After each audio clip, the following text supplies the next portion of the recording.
Halo, assalamualaikum warahmatullahi wabarakatuh. Kenalin, nama aku Bunga Anjeli, mahasiswi dari Universitas Islam Indonesia, jurusan Ilmu Komunikasi.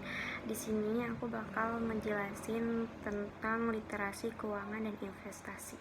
Pertama, kenapa sih generasi milenial tuh penting banget tahu tentang literasi keuangan dan investasi? Menurut saya sebagai generasi milenial sendiri, kita itu masih belum bisa mengatur keuangan sendiri. Kita belum bisa menentukan mana yang harus kita beli, yang harus kita butuhkan. Kadang kita juga itu masih suka beli barang yang gak terlalu dibutuhin di kehidupan kita gitu, cuman karena keinginan semata doang atau ikutin tren, padahal yang kayak gitu tuh belum tentu butuh banget gitu. Bahkan ada survei dari otoritas jasa keuangan tahun 2016 bahwa 49% masyarakat Indonesia itu masih didominasi dengan tujuan jangka pendek gitu, untuk memenuhi kebutuhan hidup mereka sehari-hari gitu. Jadi istilahnya generasi milenial itu masih gagap soal keuangan. Makanya generasi milenial seperti kita itu perlu banget tahu tentang literasi keuangan dan investasi. Terus lanjut, bagaimana sih kita mengelola keuangan kita dengan cara yang baik? Caranya itu membuat anggaran keuangan. Anggaran keuangan itu salah satu cara juga agar kita tuh ngegunain keuangannya tuh dengan tepat gitu, nggak melenceng ke sana ke sini. Dengan menentukan skala prioritas juga, jadi kita bisa memilih dengan kebutuhan kita gitu. Jadi kita nggak beli barang yang nggak kita butuhin dengan skala prioritas. Jadi kita tahu nih kita mau beli apa yang kita prioritasin kita beli. Selain itu, anggaran keuangan juga itu memberikan kita jadi tahu kita seberapa besar pengeluaran uang kita itu selama sebulan 2 bulan gitu. Jadi anggaran keuangan tuh juga penting dalam mengelola keuangan dengan cara yang baik. Terus yang kedua itu kita nggak boleh punya hutang. Kenapa? Karena itu juga cara mengelola uang yang baik dengan tidak punya hutang ke orang gitu. Berhutang ke orang tuh memang tidak ada salahnya sih, nggak ada yang menyalahkan, tapi membuat keuangan kita tuh juga nggak stabil gitu. Malah kita terbebani sama hutang-hutang yang kita miliki. Jadi sebisa mungkin kita tidak usah berhutang kepada orang kalau memang keadaannya sangat genting, sangat penting baru. Kalau belum terlalu penting, cuma untuk hal-hal yang tidak penting, lebih baik tidak usah berhutang kepada orang, karena itu juga mengganggu pengelolaan uang kita juga. Lanjut, kita juga harus memikirkan masa tua kita nanti. Kita juga nggak mau kan punya masa tua yang terlalu terbebani gitu. Dengan memikirkan masa tua kita nanti, kita kan juga harus berlibur, menyenangkan masa-masa tua. Itu juga harus dengan perencanaan keuangan yang baik gitu.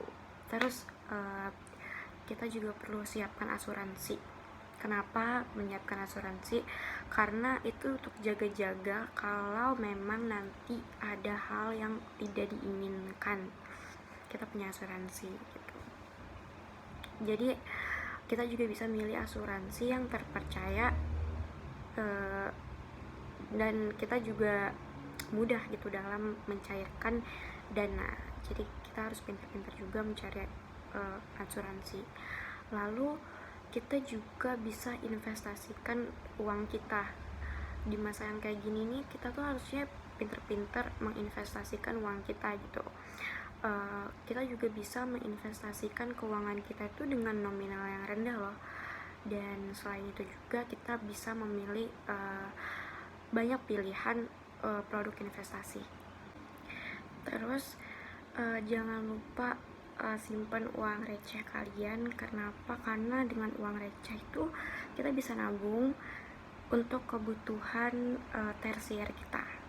Terus jangan lupa nabung. Kenapa? Karena dengan kita menabung, kita juga itu juga salah satu cara untuk mengelola keuangan dengan baik. Karena semua orang juga tahu gitu pentingnya menabung kan. Terus lanjut, kita harus mengatur kebutuhan kita. Kita harus tahu kebutuhan mana yang tidak penting sama yang penting gitu. Jadi kita harus pintar-pintar menentukan kebutuhan kehidupan kita sehari-hari dan menjaga diri dari hal-hal yang gak penting untuk kita keluarkan gitu. Jadi pintar-pintar menjaga diri, rajin menabung, dan simpan uang receh. Terus lanjut, bagaimana sih cara investasi dan bagaimana tips and triknya. Nah, yang pertama itu mulai investasi sekarang. Kenapa? Kita nggak boleh, kita jangan investasi itu nunggu nanti. Kalau bisa sih sedini mungkin kita udah mulai investasi. Terus yang kedua, pilih investasi yang bisa lawan inflasi.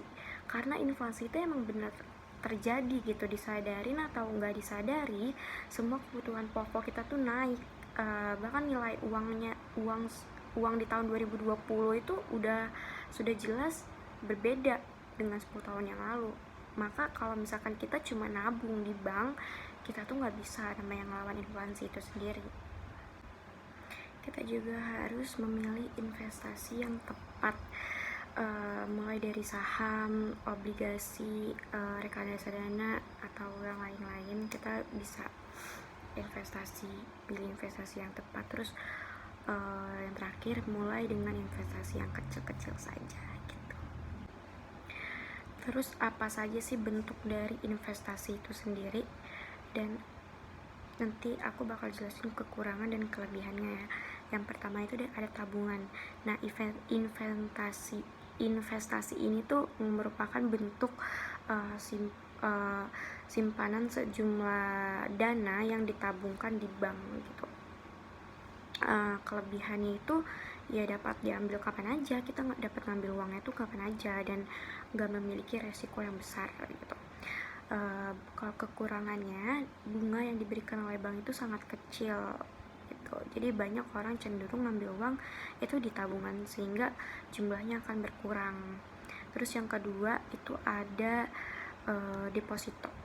Deposito itu bentuk simpanan yang terikat oleh waktu tertentu. Di sini ada kelebihannya tuh ada dua. Jadi yang pertama itu ada resiko yang digantung deposito itu terbilang sangat rendah gitu, dan bunga yang dia berikan itu lebih tinggi daripada yang tadi, yang produk tabungan biasa gitu. Kalau kekurangannya, pencairan dana deposito sebelum waktu jatuh tempo itu akan dikenakan biaya tambahan, biaya sebagai penalti gitu, dan biayanya itu cukup dibilang sangat besar. Oke, jadi segitu aja penjelasan saya tentang investasi dan keuangan. Semoga penjelasan saya bisa diterima dengan baik. Sampai ketemu di materi selanjutnya. Assalamualaikum warahmatullahi wabarakatuh.